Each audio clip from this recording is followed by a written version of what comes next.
So hello everyone. आज का जो हम केस सॉल्व करने जा रहे हैं वो है ब्रिज इंजीनियरिंग का एक न्यूमेरिकल जो है design of RCC culvert. Okay, RCC culvert होता क्या है बेसिकली? वो हमारी एक जो स्लैब, जो हम डेक स्लैब जिसको हम बोलते हैं, जो हमारा रोड अप्रोच होता है, उस रोड के नीचे जो ब्रिज पे हमारे जो ब्रिज कंस्ट्रक्ट करते हैं तो जो रोड होता है जिस पे व्हीकल चलता है उसके नीचे जो हमारी स्लैब प्रोवाइड होती है, उस स्लैब को कैसे, कितनी डेप्थ देनी है, कितना रीइंफोर्समेंट प्रोवाइड करना है, वो जो हमारा डिज़ाइन होएगा उसी को ही हमको बोलते हैं design of RCC culvert. So question शुरू करते हैं, देखते हैं पहले क्वेश्चन कैसा है।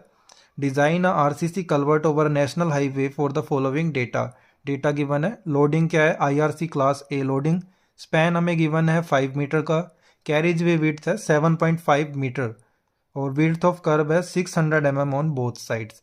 और एक चीज़ कंडीशन और थी, मैंने इसमें लिखी नहीं है, वो थी FE415 स्टील यूज़ करना है और M25 कॉन्क्रीट यूज़ करना है। ओके, मैंने इसमें लिखा नहीं, कोई बात नहीं। सॉल्व करने से पहले मैं आपको बता दूं, मैं इस क्वेश्चन को सॉल्व करने जा रहा हूँ वर्किंग स्ट्रेस मेथड से। आप लिमिटिंग स्टेट ऑफ मेथड से आप कर सकते हैं। ठीक है, मेरे सिलेबस में वर्किंग स्ट्रेस मेथड था, सो मैंने इसलिए वर्किंग स्ट्रेस मेथड से सॉल्व किया है। तो आपको बता दूं, मैंने इसको सॉल्व करने के लिए एक रेफरेंस, एक बुक मैंने यूज़ करी है। वो बुक का नाम है essentials of bridge engineering by D J Victor की ये बुक है। आप अगर इसको ऑनलाइन सर्च करेंगे तो आपको इसकी PDF भी मिल जाएगी।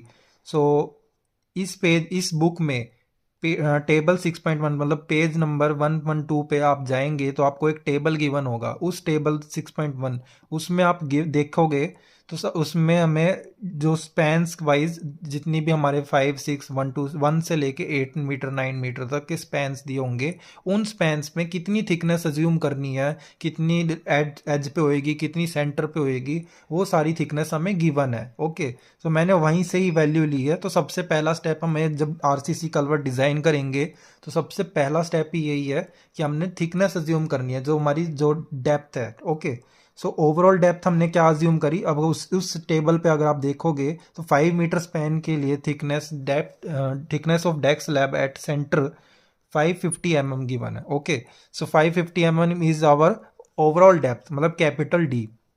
Now assuming 20 mm dia bar and 50 mm clear cover, so effective depth will be 550, मतलब overall depth minus clear cover minus dia by 2, so effective depth is 490 mm। अब नाउ हमने क्या करना है, विड्थ ऑफ बियरिंग अज्यूम करनी है। जो हमारी बियरिंग की विड्थ होगी स्लैब के नीचे जो हम प्रोवाइड करेंगे उसको हम अज्यूम कर लेते हैं। ये आप 400 450 500 आप जितनी मर्जी अज्यूम कर सकते हैं। मैंने यहाँ पे 400 mm अज्यूम करी है। So effective span will be क्या होएगा, लीस्ट ऑफ द फॉलोइंग। हमें पता है दो इफेक्टिव स्पैन के लिए दो कंडीशंस होती हैं, उसमें जो मिनिमम वैल्यू देता है उसी को ही हम इफेक्टिव स्पैन मानते हैं। सो कंडीशन 1 क्या है, जो स्पैन प्लस में हमने करना है इफेक्टिव डेप्थ और स्पैन में हमने प्लस करना है विड्थ ऑफ बियरिंग, ये हमारी कंडीशंस हैं। सो मैंने स्पैन में पहले कंडीशन में देखते हैं, स्पैन में हमने इफेक्टिव डेप्थ प्लस करा तो हमारी आई 5.49 मीटर, और अगर हमने स्पैन में विड्थ ऑफ बियरिंग प्लस करी तो हमारी आई 5.40। सो इन दोनों केस में हमारी जो मिनिमम वैल्यू है हम उसको इफेक्टिव स्पैन मानते हैं। सो लीस्ट वैल्यू हमारी क्या है इफेक्टिव स्पैन की 5.40। सो यही हमने 5.40 इफेक्टिव स्पैन हमने लेके चलनी है। इसके बाद में जो हमारी टोटल विड्थ है, टोटल विड्थ हमें क्या होएगी रोड की, 7.5 हमारा कैरिज वे है और 0.6 मीटर मतलब जो कर्ब्स हैं 600 mm के वो हमें प्रोवाइड हुए हैं। उन दोनों बोथ साइड थे तो 2 बार प्लस करा है। अगर ठीक है वन साइड होता तो आपको एक साइड करना होता, बट 2 साइड था तो इसलिए 2 बार प्लस करा है। तो 2 बार ऐड करने के बाद में वैल्यू आएगी 8.7 metre. Now step 1 is dead load calculation. Dead load calculation हमने सबसे पहले इसमें कैलकुलेट करना है। अब वो कैसे होएगा, उसी टेबल में जिसमें हमने ओवरऑल थिकनेस अज्यूम करी थी, आप उस टेबल में दोबारा देखेंगे तो आपको दिखेगा कि thickness of deck slab at edge हमने पहले जो ली थी वो थिकनेस हमने ली थी सेंटर की। सो इस वाले केस में हम लेंगे एज की। ओके, सो एज की जो थिकनेस आएगी वो आएगी 400 mm। नाउ फॉर्मूला क्या है, डेड वेट पर मीटर, यहाँ पे ध्यान दीजिएगा मैं पर मीटर स्लैब के लिए निकाल रहा हूँ। Okay, so formula will be depth at centre plus में depth at edge divide by 2 मतलब इन दोनों का मीन लेना है, जो एज पे थी और जो सेंटर पे, उन दोनों का एवरेज ले लिया, मीन ले लिया, मल्टीप्लाई 1 क्योंकि पर मीटर करना है तो divide by 1000 multiply gamma C. Gamma C here क्या है, यूनिट वेट ऑफ कंक्रीट है फॉर पीसीसी, मैंने पीसीसी के लिए लिया। ओके, सो पीसीसी के लिए यूनिट वेट क्या होएगा 24 किलो न्यूटन पर metre cube. Now dead weight क्या होएगा, सारी वैल्यूज पुट कर देनी है तो हमारी वैल्यू आ जाएगी 11.4 किलो न्यूटन पर metre. Now dead load of wearing coat per metre slab. अब वियरिंग कोट क्या होता है, वियरिंग कोट जो हमारा जिस पे टायर कांटेक्ट करता है, मतलब रोड बिछी होती है ना, रोड के ऊपर जो सरफेस होती है उसको हम बोलते हैं वियरिंग कोट। तो वियरिंग कोट की अब इसकी भी थिकनेस, इसको हमने जो डेड लोड इसका मानना है तो ये हमारे आईआरसी और स्टैंडर्ड्स कुछ वैल्यूज हैं, तो उसके अनुसार हम इसको 2 किलो न्यूटन पर मीटर ले लेते हैं, अज्यूम कर लेते हैं। अगर आपको इसको पूरी फ्रैक्शन में निकालना है, वैल्यू पूरा डिटेल में एक्यूरेट निकालना है, सो एक्यूरेसी के लिए मैं आपको बता दूं डेड लोड आप कैसे निकालेंगे। क्योंकि पर मीटर स्लैब है तो 1 से मल्टीप्लाई करना, multiply unit weight of wearing coat. Unit weight of wearing coat क्या होता है, जो उसकी वैल्यू हम लेते हैं 22 किलो न्यूटन, जैसे यूनिट वेट ऑफ कंक्रीट है तो वो 24 है पीसीसी के लिए। सो ऐसे ही वियरिंग कोट जो है हमारी, उसकी वैल्यू होती है 22 किलो न्यूटन पर metre cube.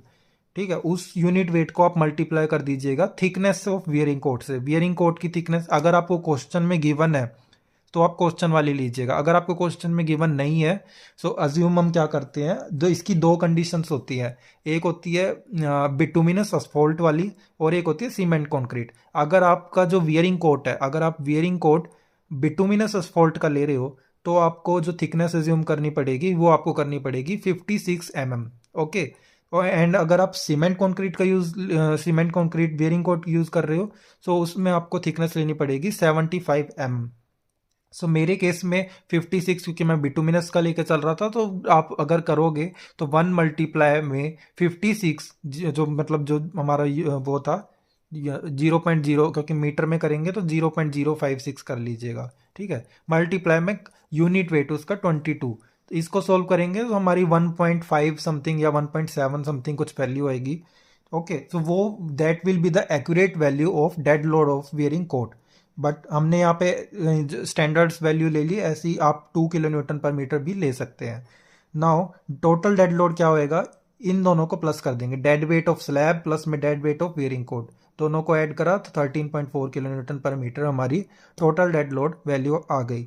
Now bending moment हमें पता है, जब यूडीएल, क्योंकि किलो न्यूटन पर मीटर है तो मतलब यूडीएल का लोड है। अब यूडीएल जो हमें पता है, स्ट्रक्चर में हमने पढ़ा है, यूडीएल जब भी किसी बीम पे लगता है या किसी स्लैब पे लगता है तो वो उसमें जो मैक्सिमम बेंडिंग मोमेंट जनरेट होता है पूरे स्पैन पे, जो यूडीएल लग रहा होता है उस केस की मैं बात कर रहा हूँ। तो जब पूरे स्पैन पे यूडीएल लगता है तो उस केस में जो मैक्सिमम बेंडिंग मोमेंट जनरेट होता है वो मिड स्पैन, मतलब सेंटर ऑफ द स्पैन पे एक्ट करता है। तो उसका फॉर्मूला क्या होता है, WL²/8। सो इस केस में WD मतलब डेड लोड जो हमारा कितना है 13.4 kilo Newton, multiply L effective length लेनी है हमने, इफेक्टिव लेंथ थी हमारी 5.40, टोटल विड्थ नहीं लेनी 8.7। Okay, so 5.40 square divide by 8, value solve करेंगे सो हमारी वैल्यू आंसर आ जाएगा 48.84 किलो न्यूटन मीटर। तो हमारा ये है dead load bending moment. Okay, now for live load calculation, next step is our live load calculation. So live load calculation के लिए हमने IRC6 2017 की एक कंडीशन, मतलब एक जो एक टर्म्स है, उस टर्म के अनुसार क्या है कि the dispersion of wheel load shall be assumed at 45 degree both along and perpendicular to the span. मतलब कि जो हमारा लोड है व्हील, जैसे मान लो ये एक रोड सरफेस है और मेरा व्हील ये मैंने यहाँ रख दिया, सो व्हील के द्वारा जब नीचे ग्राउंड में जो लोड डिस्ट्रीब्यूट होएगा, डिस्पर्जन मतलब लोड का डिस्ट्रीब्यूट होना, सो वो डिस्ट्रीब्यूट कितने एंगल पे होएगा 45 डिग्री, मतलब 45 डिग्री इधर और 45 डिग्री इधर। ठीक है, सो 45 डिग्री बोथ अलोंग, मतलब ये रोड के सरफेस के साथ भी परपेंडिकुलर भी, दोनों डायरेक्शन में 45 डिग्री हमारा हमने अज्यूम जो लोड डिस्पर्जन होएगा। ठीक है, सो इसको देखते हैं आगे कैसे करते हैं। नाउ विड्थ ऑफ डिस्पर्जन, अब मैंने जो बताया कि वो डिस्पर्जन होएगा तो लोड डिस्पर्जन की कोई विड्थ होएगी, सो वो विड्थ क्या होएगी उसको हमने कैलकुलेट करना है। So width of dispersion of wheel in longitudinal direction, मतलब जो रोड की डायरेक्शन, अगर हम रोड दिस वे आप मान रहे हो रोड उस डायरेक्शन में जा रहा है, सो उस डायरेक्शन की क्या विड्थ होएगी। ओके, सो विड्थ क्या होएगी, इसका फॉर्मूला है टायर कॉन्टैक्ट लेंथ, मतलब जो टायर की लेंथ होएगी प्लस में 2 multiply capital D overall thickness multiply plus में थिकनेस ऑफ वियरिंग कोट, मतलब जो मैंने 56 mm जो मैं बोल रहा हूँ। सो हमने आईआरसी क्लास ए लोडिंग हमने देखी है। सो उसके अनुसार मैक्सिमम व्हील लोड को हम कंसीडर करते हैं। मैक्सिमम व्हील लोड हमारा क्या होता है, 114 किलो न्यूटन। ओके, 11.4 टन जिसको हम बोलते हैं। सो उस लोडिंग के अनुसार आईआरसी जो 2000 में आप देखोगे, उस 2017 उसमें आप देखोगे, तो tyre contact length 4 IRC class ए लोडिंग के लिए क्या है, 250 mm है। ओके, टायर कॉन्टैक्ट लेंथ, एक विड्थ होती है एक लेंथ होती है। सो लेंथ है 250 mm, विड्थ होती है 500 mm। Okay, now assume thickness of wearing coat, जो कि मैंने आपको बताया फिर बिटुमिनस एस्फॉल्ट के लिए 56 mm। विड्थ ऑफ डिस्पर्जन अब हमारी क्या होएगी, जो इस फॉर्मूले में हमने ये फॉर्मूला है इसमें हम वैल्यू पुट कर देंगे, तो सारी वैल्यू पुट करने के बाद में हमारी वैल्यू आएगी 1.462 मीटर। सो नाउ देखिए, इसमें क्या है, जैसे मैंने बताया कि व्हील लोड, दो व्हील लोड लग रहे हैं, तो 1.2 इज द क्लियरेंस, जो कि हमारा आईआरसी बताता है कि दो सेंटर के आउटगोइंग के बीच में जो क्लियरेंस होता है उसको हम बोलते हैं 1.2। जैसे कि यहाँ देखिए, for span 6 greater than 6 metre, 6 metre से ज्यादा के स्पैन के कैरिज वे विड्थ के लिए, जिनकी कैरिज वे विड्थ, ध्यान दीजिएगा ये स्पैन नहीं है, ये कैरिज वे विड्थ है। सो उसके लिए क्या कहता है, मिनिमम क्लियरेंस जी, मतलब this is the minimum clearance between the outer edges of passing और crossing vehicle is 1.2 feet 2 metre. Okay, so this is the 1.2 meter distance which is clearance. Now width of dispersion of wheel, मतलब one, this is the 1.462 meter distance. Okay, so 1.462 meter distance. Now अगर हमने ये पूरी calculate करनी है, ये value पूरी cut कर, अगर हम 1.462 मीटर में 1.2 मीटर, मतलब ये क्लियरेंस प्लस में ये इन दोनों को हम ऐड कर देंगे तो ये हमारा टोटल डिस्टेंस आ जाएगा। ओके, टोटल डिस्टेंस निकालने के लिए फिर मैंने क्या करा, टोटल विड्थ ऑफ डिस्पर्जन, मतलब एक व्हील की तो 1.4 थी। ओके, एक व्हील की 1.462 थी जो हमने वैल्यू निकाली, और क्लियरेंस हमें पता है 1.2 है। अब दो व्हीकल के विड्थ ऑफ डिस्पर्जन निकालेंगे तो हमें पता चल जाएगा भाई, 1.2 उसमें ऐड कर देंगे तो हमारी तो टोटल वैल्यू आएगी, वही हमारी total width of dispersion of wheel है। Now from IRC 6 2017 clause number 208.2 अगर आप देखें तो क्लास ए लोडिंग के लिए इम्पैक्ट फैक्टर का एक फॉर्मूला है। ओके, सो इम्पैक्ट फैक्टर कैसे निकालते हैं, वो होता है 4.5 divide by 6 plus L effective. So इस वैल्यू में हम पुट कर देंगे इस फॉर्मूले में, तो हमारा इम्पैक्ट फैक्टर क्या हो जाएगा, 4.5, ये सोल्व करा तो 0.394 हमारी एक वैल्यू आ गई। नाउ ये हमारा इम्पैक्ट फैक्टर नहीं होएगा, प्लीज़ इसको ध्यान दीजिएगा, ये हमारा इम्पैक्ट फैक्टर नहीं है, क्योंकि हम जो व्हील लोड होता है वो हमारा स्टैटिक भी हम मान के चलते हैं।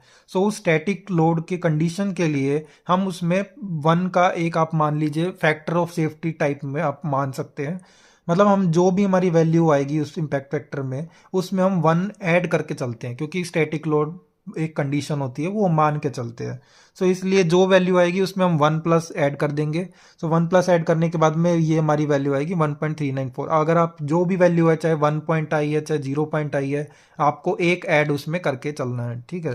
तो ये जो हमारी फाइनल एक ऐड करने के बाद में जो वैल्यू आएगी उसी को हम इम्पैक्ट फैक्टर बोलेंगे, और इसी के से ही हम आगे क्वेश्चन में यूज करेंगे। ओके, अब इसके बाद में हमने क्या करना है, effective width of dispersion in transverse direction निकालनी है। हमने सबसे अभी इससे पहले जो निकाली जो 2.662 मीटर थी वो हमारी लॉन्गिट्यूडनल डायरेक्शन में थी। अब हमने ट्रांसवर्स, मतलब जो अपोजिट रोड के इधर देखें, ठीक है, क्रॉस सेक्शन वाइज।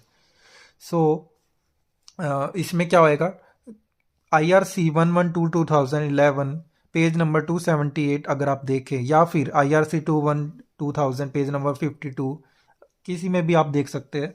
सो उसमें आपको इफेक्टिव विड्थ का एक फॉर्मूला गिवन होगा। सो वो फॉर्मूला क्या है, B E is equal to K X one minus X upon L E plus B W. अब इसमें देख लेते हैं ये सारी चीज़ें हैं क्या। सो के हमारा क्या है, बेसिकली के की वैल्यू, के निकालने के लिए एक कांस्टेंट है हमारा, उसकी वैल्यू निकालने के लिए होता है एल अपॉन में एल इफेक्टिव, जो हमारी टोटल ओवरऑल विड्थ थी, which is 8.7 metre divide by L effective हमारा क्या है 5.40 था। सो इक्वल टू 1.61 आ गया। नाउ ये हमारी के की वैल्यू नहीं है, इसको हमने निकालना है। ओके, तो इसको निकालेंगे कैसे, जब आप ये पेज जो आपने देखा है ये फॉर्मूला देखोगे, इसी फॉर्मूले के साथ में ही उसी पेज पे या उसके नेक्स्ट पे आपको एक टेबल गिवन होगा। उस टेबल में आपको एल बाय एल इफेक्टिव की रेशो का वैल्यू के साथ में क्या लेनी है, क्या वैल्यू आएगी, तो वो चीज़ उसमें आपको गिवन होगी। तो आपको क्या करना है, उस टेबल में देखना है। उस टेबल में आप देखोगे तो वैल्यू फॉर के, फॉर कॉन्टिन्यूस स्लैब के लिए ध्यान दीजिएगा। कॉन्टिन्यूस स्लैब के लिए आप अगर देखो तो हमारी 1.61 के लिए के की वैल्यू होती है 2.52। ओके, नाउ एक्स हमारा क्या है, distance of C G of concentrated load from the nearer support. मतलब ये जो हमारे लोड लग रहा है, मान लो suppose this is the wheel and this is the as.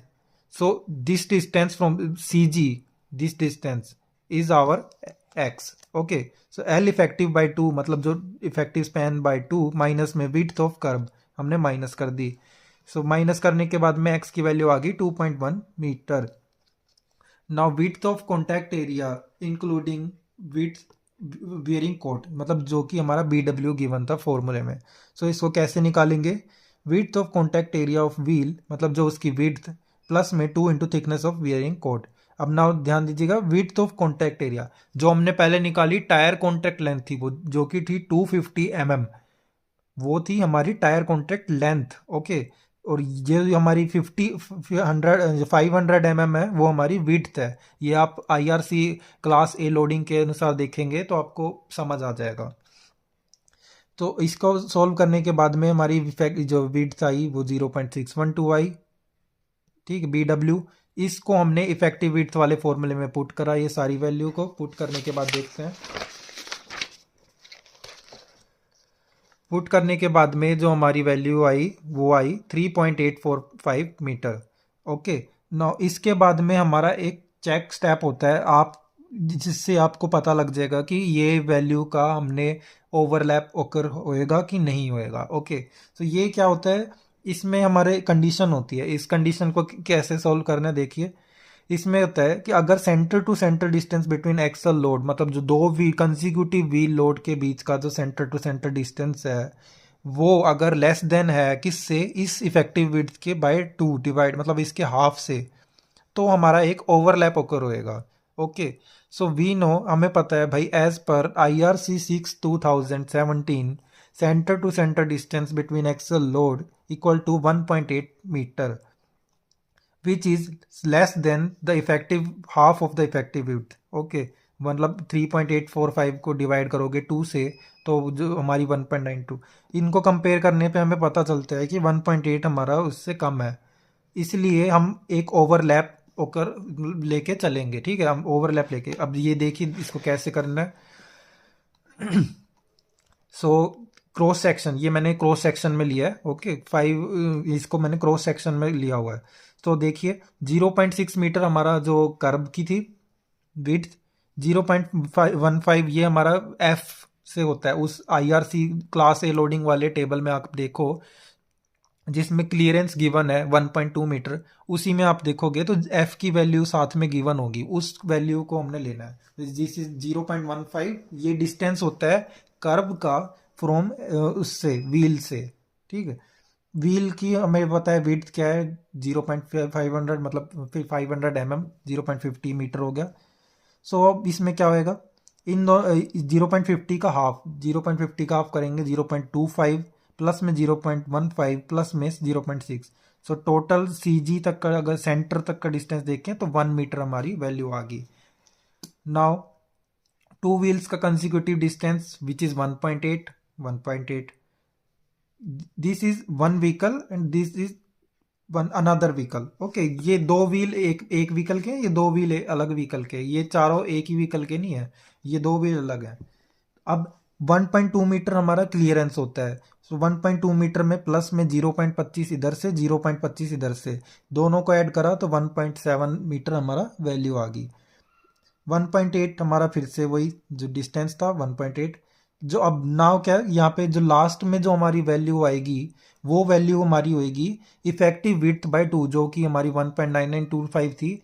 ये वैल्यू हमारी जो यहाँ का डिस्टेंस होता है लास्ट का, वो डिस्टेंस हमारा ये वैल्यू होएगी। Okay, now total length in transverse direction क्या होएगा, इन सब को 1.8 1.7 1.8 1.9225 इन सब को आप ऐड करोगे तो ऐड करने के बाद में हमारी वैल्यू आएगी 8.225। मैंने इसको राउंड ऑफ करके 8.5 मीटर ले लिया। Now intensity of loading for पर मीटर स्क्वेयर ऑफ स्लैब, पर मीटर स्क्वेयर ऑफ स्लैब के लिए हम हमारी जो इंटेंसिटी ऑफ लोडिंग होगी वो क्या होगी, इंटेंसिटी ऑफ लोडिंग मींस मतलब जो हमारा लोड की किस वैल्यू से एक्ट करेगा। ओके, सो क्या होएगा, टोटल व्हील लोड, ठीक है, total wheel load multiply impact factor divide by जो हमने लॉन्ग डायरेक्शन मतलब लॉन्गिट्यूडनल डायरेक्शन में जो इफेक्टिव विड्थ निकाली थी और जो हमने ट्रांसवर्स डायरेक्शन में निकाली, विड्थ ऑफ डिस्पर्जन है ये, okay, width of dispersion. Total wheel load कैसे कैलकुलेट करना है, आईआरसी क्लास ए लोडिंग कहती है कि हमने जो लोड कंसीडर करना है उस लोड में जो 114 किलो न्यूटन हमारा मैक्सिमम व्हील लोड है जो, उसी को ही हमने कंसीडर करना है। ठीक है, 114 किलो न्यूटन हमारा मैक्सिमम लोड है, उसी को ही हमने डिज़ाइन के लिए यूज़ करना है।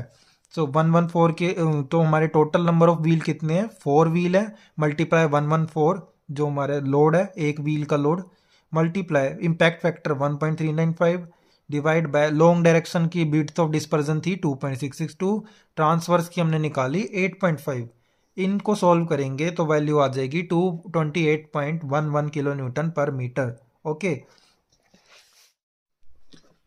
इधर देखिए, तो इसमें जो हमने स्पैन बनाया वो था 5.4 मीटर का इफेक्टिव स्पैन। इसमें जो हमने लोड, क्योंकि बेंडिंग मोमेंट मैक्सिमम जो हमारा मिड स्पैन पे एक्ट करता है, तो मिड स्पैन पे इसलिए मैंने इसको सेंटर में लोड बनाया। तो इंटेंसिटी ऑफ लोडिंग हमारा था 28.11 किलो न्यूटन पर मीटर और विड्थ ऑफ डिस्पर्जन थी 2.662 मीटर। इनको ये हमारा मतलब 2.662 मीटर पे हमारी इंटेंसिटी ऑफ लोडिंग इतनी एक्ट करेगी। नाउ बेंडिंग मोमेंट मैक्सिमम हमें पता है मिड स्पैन पे ओकर करेगा, तो टोटल लोड मैंने इसको पॉइंट लोड बना लिया। पॉइंट लोड बनाने के लिए क्या करा, टोटल लोड क्या होएगा, लोड मल्टीप्लाई में जितने एरिया पे लग रहा है, तो एरिया पे मतलब 28.11 मल्टीप्लाई 2.662, इसको सॉल्व करा तो 74.82 किलो न्यूटन का हमारा पॉइंट लोड लगा है। ओके, तो लोड क्योंकि हमारा सिमेट्रिकल सेंटर पे लगेगा तो इसलिए जो हमारा reaction R A R B है उनकी वैल्यू बराबर आ जाएगी टोटल लोड के। तो आर ए और आर बी इक्वल किसके होंगे, W/2 के, तो इसको डिवाइड कर रहा तो 37.41 किलो न्यूटन हमारी रिएक्शन फोर्सेस आ गई। अब हमने क्या करना है, बेंडिंग मोमेंट जो इसका जनरेट होएगा उसको हमने कैलकुलेट करना है। ठीक है, बेंडिंग मोमेंट कैलकुलेट करने के लिए क्या करेंगे, आर ए मल्टीप्लाई L/2 मतलब जो ये इस वाले स्पैन का, ओके, इस वाले स्पैन का, so R A multiply L/2 minus WL small square मतलब जो इस वाले छोटे वाले इसका सेंटर मतलब स्मॉल LS जो मैंने लिया है, मैंने इसका भी हाफ लिया हुआ है, हाफ मतलब आधे स्पैन का। ओके, तो पहले हमने पूरे ओवरऑल का मतलब आप इसी वे में ही देख लीजिए, R A multiply distance multi minus में जो इंटेंसिटी ऑफ लोडिंग थी मल्टीप्लाई कितने उस पर लग रही थी, तो 1.3 थी 1 पे लग रही थी, तो डिवाइड बाय 2, ये हमारा फॉर्मूला है। इस पे हम निकालेंगे तो बेंडिंग मोमेंट हमारी वैल्यू आएगी 76.12 kilo newton metre. Now total design movement will be, so पहले इसका इसका डिज़ाइन मूवमेंट का फॉर्मूला क्या होएगा, जो हमने पहले बेंडिंग मूवमेंट निकाला डेड लोड वाला प्लस में हमने कर देना लाइव लोड वाला, इन दोनों की वैल्यू को हम ऐड कर देंगे तो हमारा टोटल डिज़ाइन मूवमेंट आ जाएगा। उसी डिज़ाइन मूवमेंट को हम कैलकुलेट करेंगे, बेंडिंग मूवमेंट मैक्सिमम मान के चलेंगे और उसी से हमने रीइंफोर्समेंट वगैरह प्रोवाइड करनी है।